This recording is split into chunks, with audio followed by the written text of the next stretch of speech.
સરકારી કર્મચારીઓ માટે બજેટમાં શું મળ્યું?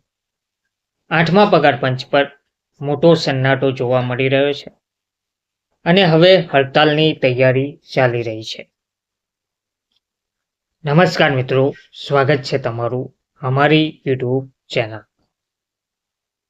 મિત્રો, આજે આપણે એક એવા વિષય પર ચર્ચા કરવા જઈ રહ્યા છીએ જે દેશના કરોડો સરકારી કર્મચારીઓ અને પેન્શનરોને સીધો સ્પર્શ કરે છે. કેન્દ્રીય બજેટ 2026, 8મું પગાર પંચ, પગાર, પેન્શન અને મોંઘવારી, અને હવે હડતાલની ચેતવણી.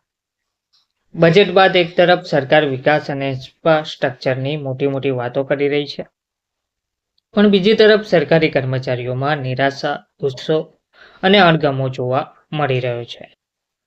સવાલ એ ઊભો થાય છે કે બજેટમાં સરકારી કર્મચારીઓને શું મળ્યું? 8મા પગાર પંચ પર સરકાર કેમ ચૂપ રહી? શું ખરેખર હડતાલ થશે અને તમને પગારમાં વધારો ક્યારે મળશે? તો આ તમામ વિગતો આજના વિડીયોમાં આપણે તમામ પ્રશ્નોના જવાબ સાથે વિગતે સમજીએ, તો વિડીયોના અંત સુધી બન્યા રહેજો. બજેટ 2026 સરકારી કર્મચારીઓ માટે શું? નાણામંત્રી નિર્મલા સીતારમણે બજેટ 2026માં જે મુદ્દાઓ પર ભાર મૂક્યો હતો તે હતા રસ્તા, railway, airport, digital India, manufacturing, startups, green energy. પરંતુ સરકારી કર્મચારીઓ માટે સીધી કોઈ જાહેરાત કરી નથી. પગાર વધારા અંગે એક પણ શબ્દ કહ્યો નથી. પેન્શન સુધારા અંગે પણ મૌન ધારણ કર્યું છે. આ કારણે કર્મચારીઓએ અનુભવ્યું છે કે અમે દેશ ચલાવીએ છીએ, પણ બજેટમાં અમારું નામ જ ક્યાંય લેવાયું નથી. હવે સૌથી ચર્ચાતી વાત 8મો પગાર પંચ. 8મા પગાર પંચને લઈને બજેટમાં કેમ આશા હતી? તો મિત્રો, દર 10 વર્ષે પગાર પંચ આવે છે. 6થું પગાર પંચ 2006માં આવ્યું, 7મું પગાર પંચ 2016માં આવ્યું. હવે 8મું પગાર પંચ 2026માં અપેક્ષિત હતું. એટલે કે કર્મચારીઓએ ધાર્યું હતું કે બજેટમાં તેની કોઈ રૂપરેખા મળશે, સમયરેખા જાહેર થશે અથવા તો ઓછામાં ઓછું કોઈ સંકેત મળશે. પણ આમાંથી કંઈ પણ જોવા મળ્યું નહીં, એટલે કે આવું કંઈ પણ થયું નહીં. આ કારણથી કર્મચારીઓમાં ભારે નારાજગી જોવા મળી રહી છે. કર્મચારીઓમાં નારાજગી શા માટે છે? તો આ નારાજગી પાછળ સૌથી મોટા 4 કારણો જોવા મળ્યા છે, જેમાં મોંઘવારી, ખોરાક મોંઘો, દવા મોંઘી, શિક્ષણ મોંઘું, ઘર ખર્ચ પણ વધ્યો છે. પણ પગાર ત્યાંનો ત્યાં જ છે. ડીએ પહેલેથી જ પૂરતો નથી. મોંઘવારી ભથ્થું માત્ર આંશિક રાહત આપે છે, સંપૂર્ણ નહીં. કોરોના સમયની બાકી રકમ. કોરોના કાળ દરમિયાન ડીએના 3 હપ્તા રોકી દેવામાં આવ્યા હતા. આજ સુધી તે પરત મળ્યા નથી. પેન્શનની અનિશ્ચિતતા. એનપીએસ હેઠળ નિવૃત્તિ પછી કેટલી રકમ મળશે કોઈ ખાતરી નથી. બજાર આધારિત જોખમ છે. કર્મચારી સંગઠનોનું કડક વલણ. Central confederation of government employees and workers CCGEWએ સરકારને સ્પષ્ટ શબ્દોમાં ચેતવણી આપી છે. તેઓએ કેબિનેટ સેક્રેટરીને પત્ર લખીને જણાવ્યું છે કે જો અમારી માંગણીઓ અવગણવામાં આવશે તો 12 ફેબ્રુઆરી 2026ના રોજ દેશભરમાં 1 દિવસીય હડતાલ થશે. હવે આ કોઈ નાની વાત નથી. 1 દિવસીય હડતાલ એટલે કે રેલવે, પોસ્ટ ઓફિસ, સરકારી કચેરીઓ, બેંક સંબંધિત સેવાઓ, બધી જગ્યાએ તેની અસર મોટા પ્રમાણમાં જોવા મળશે. કર્મચારીઓની જે મુખ્ય માંગો છે તે વિગતવાર સમજીએ તો 20% વચગાળાનો પગાર વધારો.